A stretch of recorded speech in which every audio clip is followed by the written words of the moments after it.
Hello friends, இன்றைக்கி இந்த வீடியோவில் நம்ம கொத்தவரங்காயை வச்சு பருப்பு உசிலி எப்படி செய்யலான்ட்டு பார்க்கலாம்.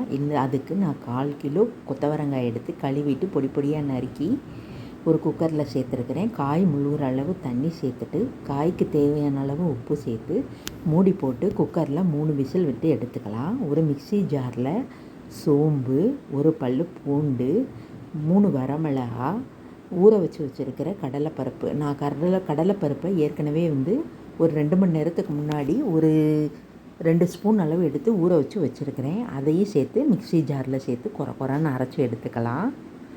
அதுக்கப்புறம் காய் வெந்ததை தண்ணியை நல்லா வடிய விட்டு எடுத்து வச்சுக்கலாம். ஒரு இதில் வடிதட்டியில் போட்டு கடலைப்பருப்பு, துவரம்பருப்பு ரெண்டுமே கூட சேர்த்துக்கலாம். நான் இன்றைக்கி வெறும் கடலைப்பருப்பு மட்டும்தான் எடுத்துருக்கிறேன்.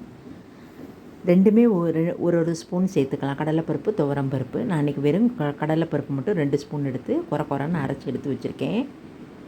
இதை நம்ம என்ன செய்யலாம், இட்லி தட்டில் போட்டு வேக வச்சு செய்யலாம். இல்லை நான் இப்போ காமிக்கிற மெத்தட்லேயும் நீங்கள் செஞ்சுக்கலாம்.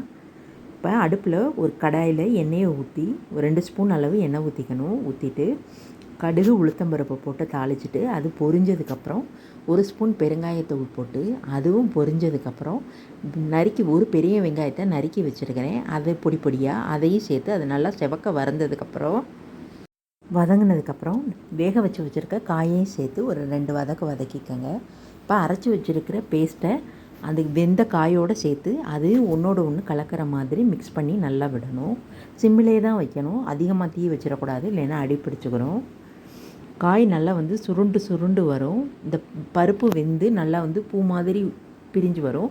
இந்த ஸ்டேஜில் உங்களுக்கு தேவையான அளவு உப்பு சேர்த்துக்கோங்க. நான் ஏற்கனவே காய் வேகிறப்பையும் உப்பு சேர்த்துருக்கேன். 10வது நாள் இப்போ கொஞ்சம் சேர்த்துருக்கேன். மூடி போட்டு சிம்மிலேயே வச்சு வேக விடுங்க. நல்லா உதிரியாக வந்துடும்.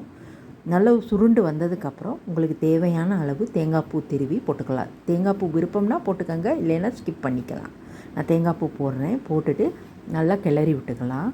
இந்த பருப்பு உசிலி சாம்பார் சாதம், ரசத்துக்கு, தயிர் சாதத்துக்கு எல்லாத்துக்குமே இது நல்லா சூப்பராக இருக்கும். கொத்தவரங்காய் பிடிக்காதவங்க கூட இந்த மாதிரி செய்யல விரும்பி சாப்பிடுவாங்க. கொத்தவரங்காய் ரொம்ப ஹெல்தி, நார் சத்து அதிகம் உள்ளது.